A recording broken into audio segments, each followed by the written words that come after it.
সালাম আলাইকুম। এই ভিডিওটা আমার ব্যক্তিগত বিশ্লেষণের জায়গা থেকে আমি বলছি। নিউজটাতে আসলে গুরুত্বপূর্ণ বেশ কিছু দিক আছে। গেল কয়েকদিন আপনারা আমার দেশ পত্রিকা, তারপর হচ্ছে যে আরো বেশ কিছু গণমাধ্যম, ডেইলি ইত্তেফাক বা ডিবিসি, এই নিউজগুলোতে দেখছেন যে প্রতিদিনই বাংলাদেশের কোথাও না কোথাও বিএনপি থেকে পদত্যাগ করে অনেক লোক জামাত ইসলামে যোগদান করছেন। আবার যারা জামাতে যোগদান করেছেন তারা নিজেরা স্বপ্রণোদিত হয়ে প্রতিদিনই 20 জন, 50 জন, 100 জন করে আপনার অনেককেই আপনার মানে জামাতে যোগদান করাচ্ছেন। আবার অনেকে হোয়াটসঅ্যাপে পদত্যাগপত্র দিয়া জামাতে যোগ দিচ্ছে। অর্থাৎ হুট করে গণমাধ্যমে ঢুকলে যেটা দেখে মনে হচ্ছে যে বিএনপি থেকে প্রতিদিন অনেক নেতাকর্মীরা জামাত ইসলামীতে যোগ দিচ্ছেন। কেন আসলে এটা হচ্ছে?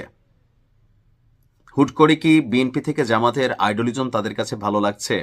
এখন জয়েন করার পরে তারা কি বলছে এইটা জরুরি কথা না। জরুরি কথা হচ্ছে ভিন্ন জায়গায় একতায়, সমতায়। এখন বিএনপি একটা বড় দল, বাংলাদেশে তাদের হিউজ পরিমাণ কর্মী আছে, সমর্থক আছে, এমনকি প্রত্যেকটা নির্বাচনী আসনে একাধিক তাদের মনোনীত প্রার্থী আছে। সো সবাই তো মনোনয়ন পায়নি। এখন জনাব তারেক রহমান বাংলাদেশে ফিরে আসার পর তিনি সর্বোচ্চ চেষ্টা করেছে যারা বিদ্রোহী প্রার্থী তাদের সাথে কাউন্সিলিং করতে, কথা বলতে, এমনকি অনেক জায়গায় তিনি সফল হয়েছেন, দলের মধ্যে একটা সমতা আনছেন। কিন্তু অনেক জায়গায় এই জিনিসটা আসলে হয় নাই। এখন তারেক রহমানের সামনে হয়তো তারা কথা দিচ্ছেন, কিন্তু দিন শেষে মাঠ পর্যায়ে যে তাদের যে টিমের মধ্যে বিভক্তি আছে, অর্থাৎ যিনি মনোনয়ন পেয়েছেন আর যারা পান নাই, তাদের মধ্যে একটা ইন্টারনাল দ্বন্দ্বের আসলে বহিঃপ্রকাশ হচ্ছে এই ঘটনাগুলো।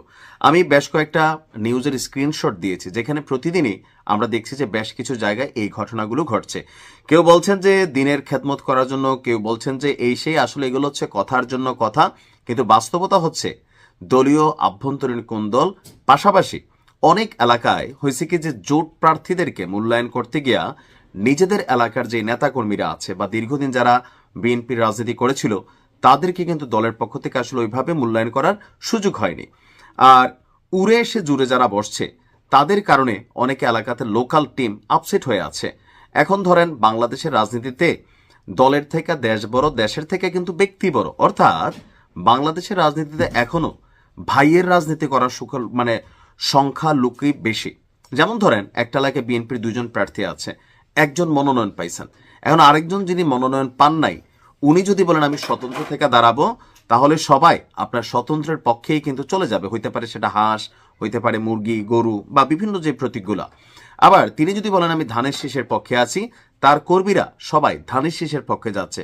অর্থাৎ দলীয় প্রতীকের বাহিরে লোকালি যেই নেতাকে বিভিন্ন সময় রাজনৈতিকভাবে তারা কাছে পেয়েছে বা বিপদ আপদে সহযোগিতা পেয়েছে, সেই নেতা যখন মার্কা পাচ্ছে না, তখন স্বাভাবিকভাবে তাদের মধ্যে একটা ক্ষোভ তৈরি হচ্ছে।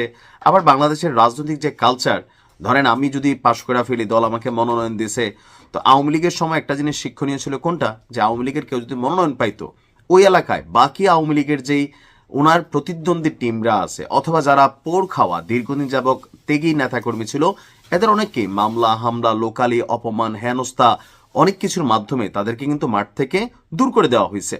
তো এই ঘটনারই প্রেক্ষাপট বা পুনরাবৃত্তি ঘটতে পারে অনেক জায়গায়। সো এরকম আশঙ্কা করে অনেকেই তারা মনে করছে যে না ভাই, আমার এলাকার মধ্যে আমি জামাতরে পাশ করাই দিই। আর জামাত তাদের পলিটিক্যাল পয়েন্ট অফ ভিউতে যারাই বিএনপির এক এলাকাতে একাধিক প্রার্থী আছে তাদের সাথে তারা একটা লিয়াজু মেনটেন করছে, অথবা পলিটিক্যাল পয়েন্ট অফ ভিউতে তারা তাদেরকে তাদের কোরামে ভেড়ানোর চেষ্টা করছে যে হ্যাঁ, ক্ষমতায় আসলে তোমরা এতটুকু অংশ পাবা বা সামহাও মানে পাওয়ারে কানেক্টেড কোনো একটা জায়গা তোমাদের জন্য তৈরি হবে। আর এই বিষয়গুলোর কারণেই আমার মনে হয় যে বিএনপি থেকে প্রতিদিন আমরা যাদেরকে দেখছি, পদ পদবি প্লাস মনোনয়ন প্লাস ওই যে অভিমান, ক্ষোভ, এগুলো থেকে কিন্তু টাকা দিয়ে বিএনপির কোনো নেতাকর্মীকে জামাত দলে নিচ্ছে অথবা ইসলামের খেদমত করার জন্য আসলেই তারা দল পরিবর্তন করতেছে, এটা আমার কাছে মনে হয় না। আমার কাছে মনে হয় টোটালি বিষয়টা হচ্ছে আভ্যন্তরীণ অভিমান আর প্লাস জামাতের যে রাজনৈতিক কৌশল আছে সেটার মধ্যে অনেকে আপনার আসতেছে। বাট সবচেয়ে বড় কথা হচ্ছে এই সংখ্যাটা কত জরুরি না। এখন বিষয়টা হচ্ছে কি, ধরুন আপনি দেখতেছেন যে 100 জন ঢুকছে, 150 জন, এই 150 জনের তো ফ্যামিলি মেম্বার আছে, আত্মীয় স্বজন আছে, বা এটা একটা ভাই ক্রিয়েট করতেছে সারা বাংলাদেশে।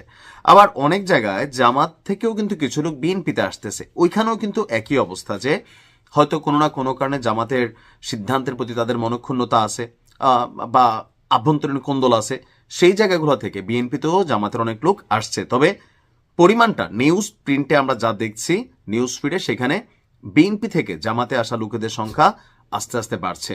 নির্বাচনের আগ পর্যন্ত এইভাবে চলতে থাকলে সেটা বিএনপির জন্য ক্ষতি হবে। বিএনপির উচিত দলীয়ভাবে বা নির্বাচনী যারা পরিচালনা কমিটি আছেন তারা এই বিষয়গুলোকে কাউন্সিলিং করা, হয়তো বেটার কিছু হবে। দেখা যাক কি হয়। ভালো থাকুন।